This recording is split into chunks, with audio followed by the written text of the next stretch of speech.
Who starts? Who's in the rotation? Who plays? Who doesn't for KU? We project the rotation, the minutes played, all that on today's episode of Locked On Jayhawks.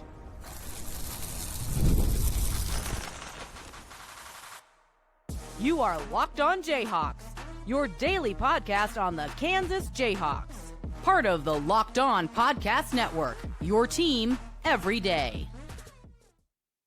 What's going on? Derek Johnson here. This is Locked On Jayhawks. Thanks for making it your first listen every day, and thank you to everydayers catching each and every episode of the show. We are free and available anywhere you get your podcast, including on our YouTube page where you can like and subscribe to the show.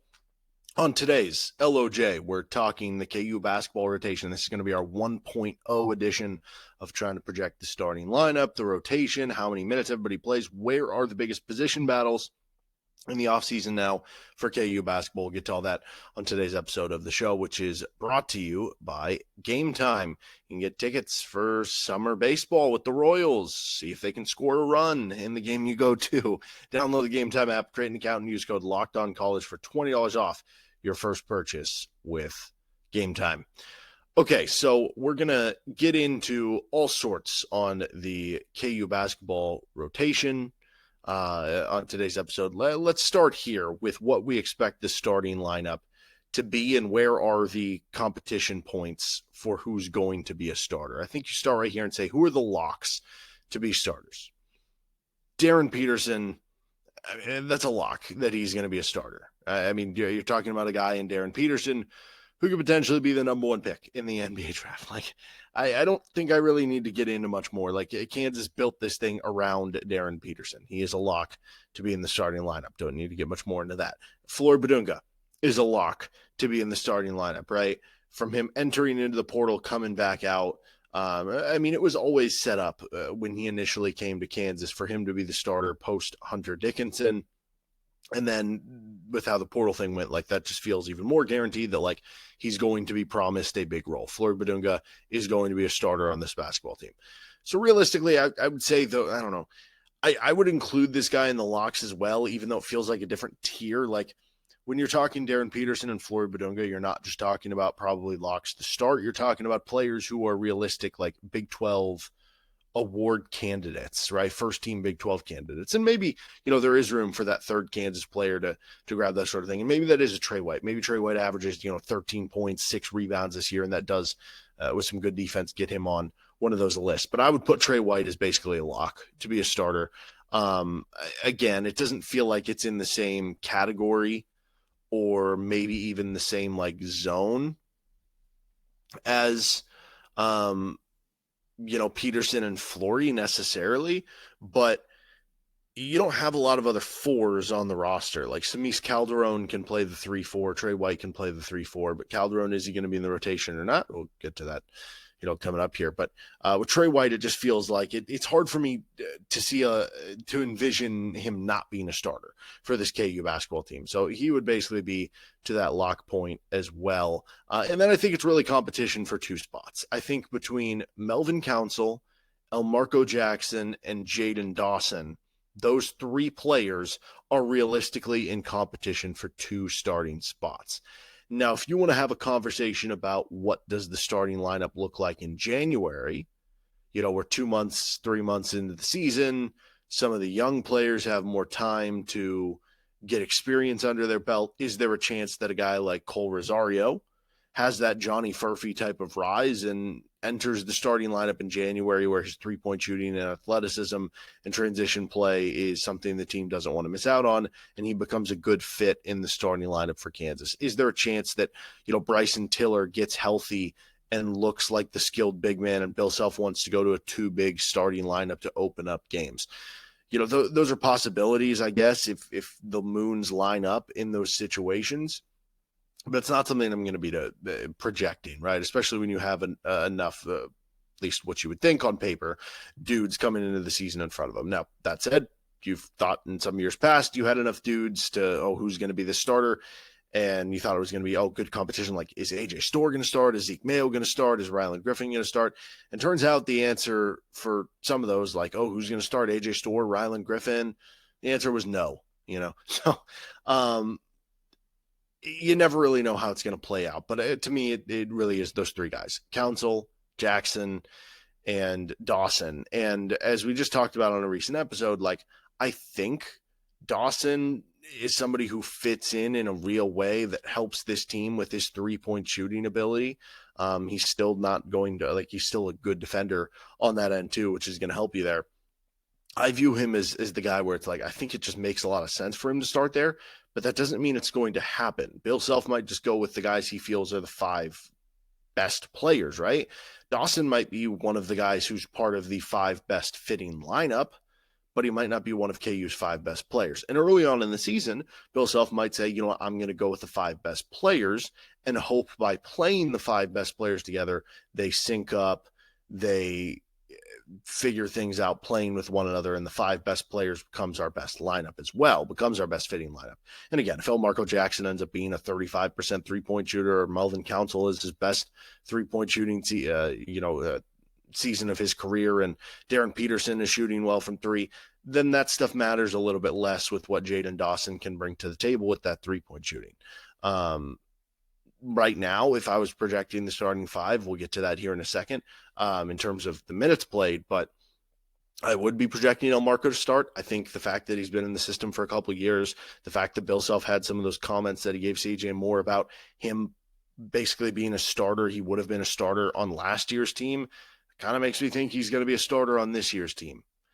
And then you get into a point, if you do think it's going to be Elmarko, and again, there's a long way to go here. That's why this is the projection 1.0, because there's going to be a 2.0 that'll probably come, I don't know, during boot camp week. There'll probably be a 3.0 that comes around late night in the fog. There'll be a 4.0 after the exhibition game. There'll be a 5.0 when we get to our first game of the season or something. I don't know. Like, there's a long way to go. There's a lot of practices. There's a lot that can happen between now and the season beginning for where these guys kind of order themselves out. But yeah, it does feel right now that, maybe Elmarko does have one of the legs up there.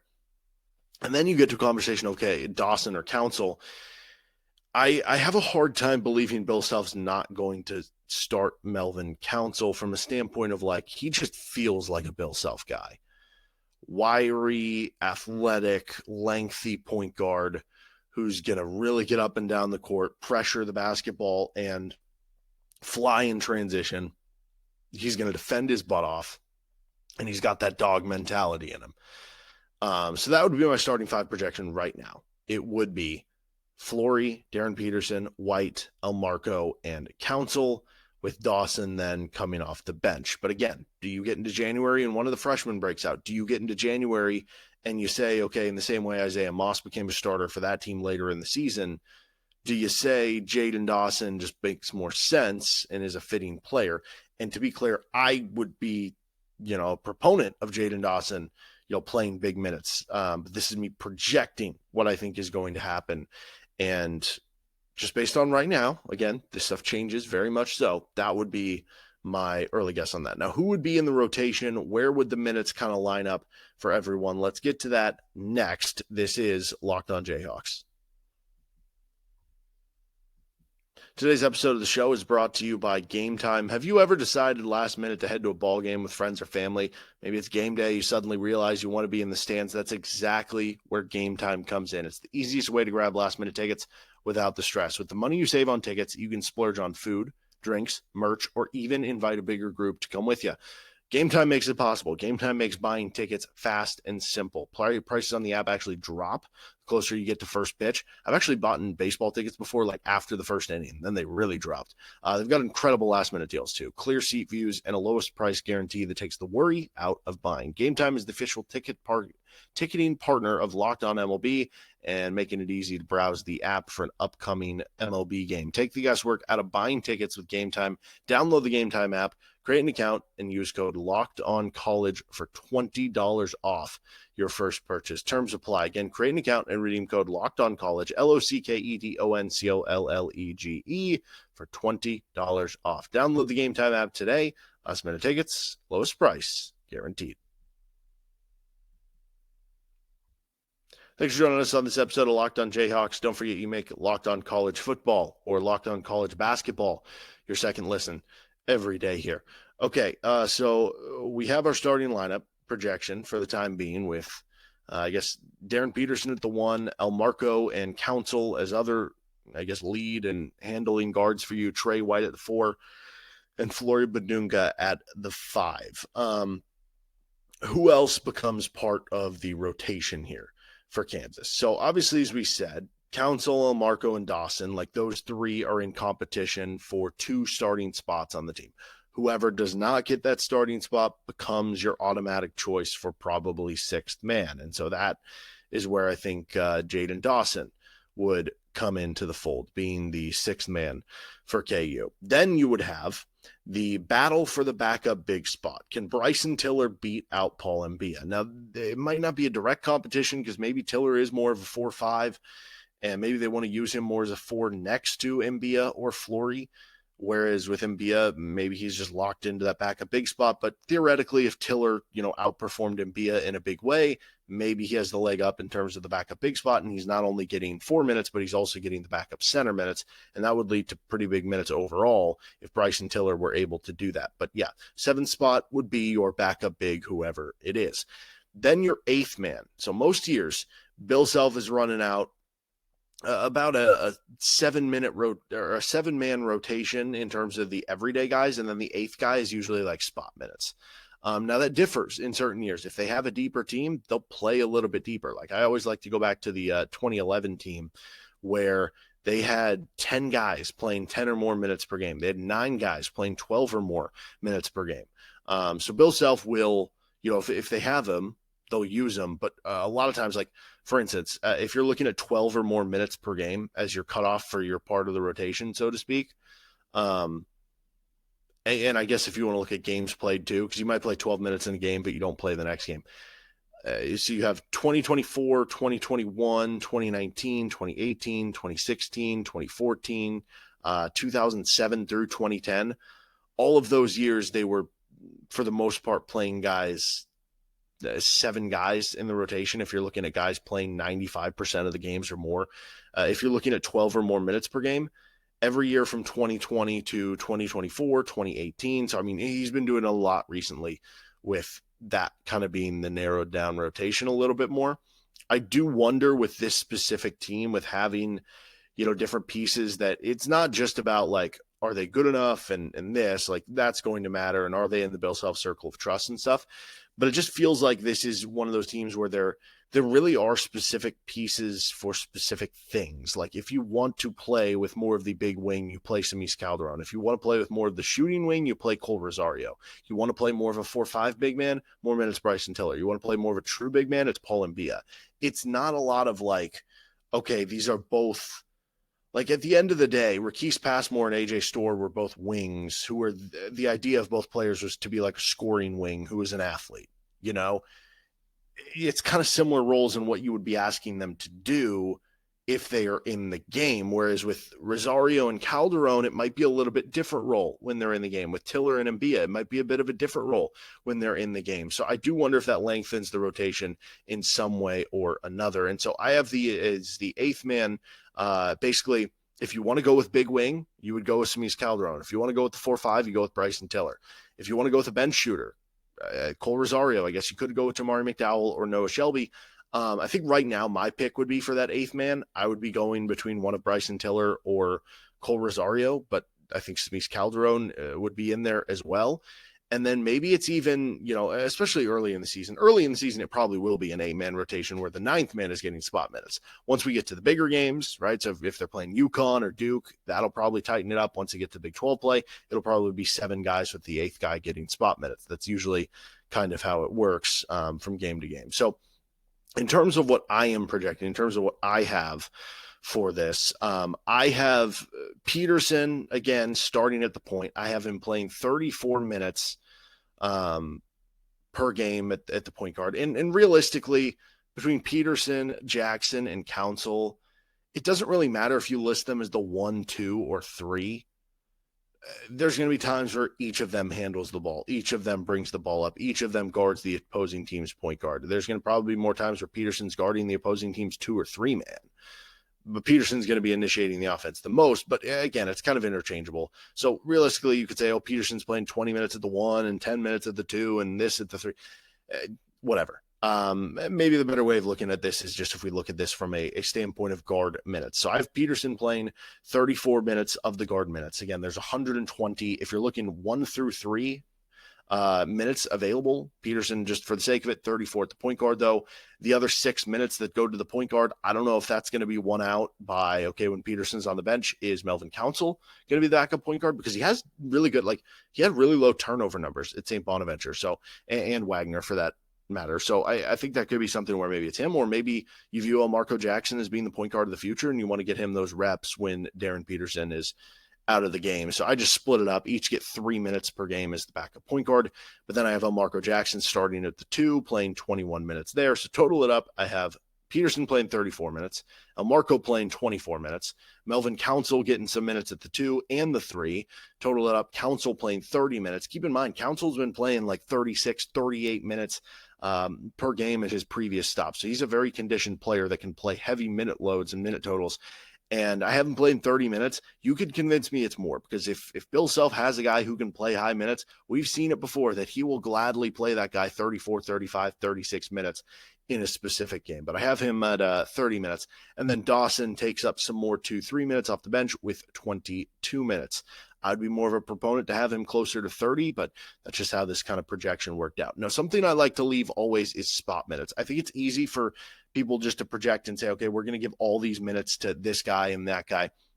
Realistically, there are a decent amount of spot minutes that are given out. And I have 15 spot minutes, 10 available at kind of the guard minutes, and then 5 available at the 4 spot, right? So it's basically 15 total spot minutes. And realistically, you can move it around any way you want. That you can move all those minutes up or down, and just one guy plays more at this position as opposed to that position. But those 15 spot minutes per game, they could go to some combination of Rosario, Calderon, McDowell, and Shelby. I have Corbin Allen as a redshirt candidate. I don't know if that'll be something that happens or not. But when I look at the 15 spot minutes per game, maybe one guy just takes those over and he is part of the rotation. Maybe Cole Rosario is just playing 15 minutes per game for Kansas. Maybe Smith Calderon is playing, 15 minutes per game. But I think what realistically is going to happen is one game, maybe Rosario plays 6 minutes and Calderon plays 9. One game, maybe Rosario plays 11 minutes and Calderon plays 4. Maybe one game Calderon gets a DNP, a do not play, and Rosario does play 15 and he hits a couple threes and earns more minutes in that game. I think for some of these players, they are going to be more dependent on how they're doing that specific game. What is the matchup? How are you defending your opponent? Are you hitting shots that game? Those are going to kind of be the big things. As far as in the front court, I have Flory playing 25 minutes per game, which I think anywhere between 24 and 28 would be a fair projection for Flory. Paul Mbia, I have taken up 12 of the backup big minutes. I think you could probably bump up Mbia if you wanted to a little bit more, because I think Bryson Tiller, by the time he starts playing, it'll be a year and a half since he has played live, real 5-on-5 basketball in a real game setting. So maybe if you wanted to say Mbia is going to play, if you want to say Mbia is going to play 15 minutes per game, and maybe we take Tiller into the spot minutes and maybe we swap Tiller out with Rosario or Calderon, that is entirely possible. I do have Tiller getting at least a few minutes as the backup 5 and getting 7 minutes as the backup 4. If you remember, thank you to everydayers who already caught this episode where we talked about how much could Kansas play 2-big basketball, made the comparison to the 2019-2020 team, which also had just basically 3 big men with Big Dave, Silvio, and Udoka Azubuike. And that team played on average about 7 minutes, a little over 7 minutes of 2-big basketball per game that season.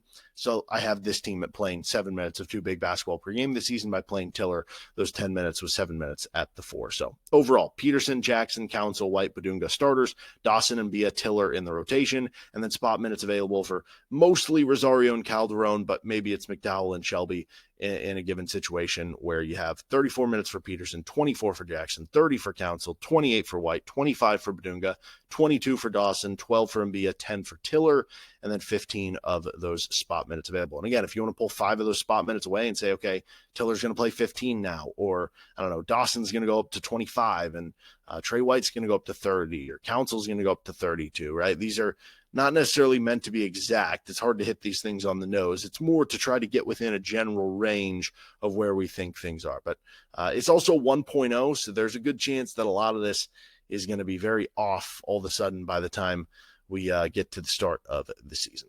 All right, let's finish up here. The Players Era, the tournament KU is going to be playing in Vegas for a little NIL dough, has announced some of its schedule, or at least it got leaked out. Let's discuss next. Thanks for joining us on this episode of Locked On Jayhawks. Again, you can check out Locked On College Football or Locked On College Basketball every day. So the Players Era, which is the tournament KU is going to be playing in Vegas over Thanksgiving week, it's weird because there's 18 teams in it. So it's not like a traditional bracket. You can't do, I mean, you could, but it wouldn't be like a fair bracket. Some teams would randomly have to play more games than others. So how it works is there's like a round robin, which will happen on Monday, Tuesday. And then based on how you do is, I still don't have total clarity on everybody's going to play a third game, or you have to do well enough to earn the third game. It's also like the winning team of this all gets like $1 million in NIL. I think in general, all the schools are getting paid NIL, which therefore is going to the players. So this is going to become a really popular tournament that honestly Kansas and a lot of these other big schools are probably just going to be in each and every year, right? So Kansas is going to be playing on Monday. That'll be November 24th. They'll be playing at 2:30 Central Time against Notre Dame, which Notre Dame has not been very good. Shrewsbury, I think, is a good coach, but he hasn't been able to get any traction at Notre Dame his first 2 years after coming over from Penn State. And then Tuesday, November 25th, Kansas is going to be playing Syracuse, also at 2:30. Both those teams not expected to be like that great this year, nor were they this past season. In fact, let's take a look at what Bart Torvik has both these teams, and obviously not a exact science to use Bart Torvik right now because I don't know, still some of the raw, it's still so early in the season. Nobody really knows. And also in the case of Kansas, for instance, like it doesn't have Cole Rosario and Paul Mbia or know the impact necessarily, but Syracuse is listed at 64th. And Notre Dame is 66th. So honestly, like I thought this was going to be a great opportunity for Kansas to get like a bunch of quad 1 opportunities. Sounds like it's going to be more quad 2 opportunities for Kansas with some of those games. But with as difficult as their schedule is, both in the non-con and Big 12 play, I don't know, maybe that's a good thing that they have those opportunities. So the third game of the tournament is going to be held either Wednesday, November 26th, or Thursday, November 27th. So I guess it just kind of depends on how you do. And the top 6 get into like pool play, for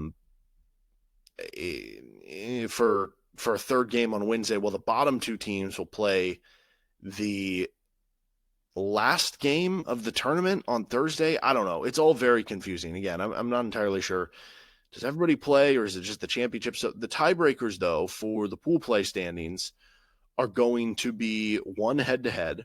2 is going to be total point differential, which each game is going to be capped at plus or minus 15. So there is incentive to like, you want to try to win by, like if you're up by 9 with a minute to go, you want to keep playing the game. 3 is total points scored, 4 is fewest points allowed, and 5 is AP ranking coming into the week. So if Kansas can score some big wins before that, that would actually help them in this. It's kind of interesting how that's going to work. I don't know that I love that. I wish it was just like an actual bracket format, or maybe you just can't do that because there's too many teams, but we'll see. Maybe for the third game, Kansas will be playing somebody really good in a possible quad 1 game, but got to be honest, I'm a little let down by the teams they're going to be playing in that event.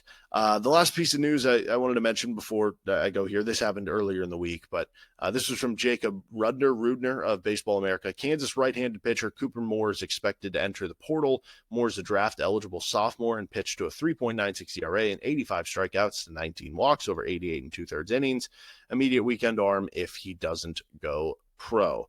So he might go pro, and it might not matter in the end, but that certainly is a big loss for KU, I guess, regardless, because it sounds like at that point you're either losing him via the draft or via to another school. The draft one you can handle a little bit easier, I think.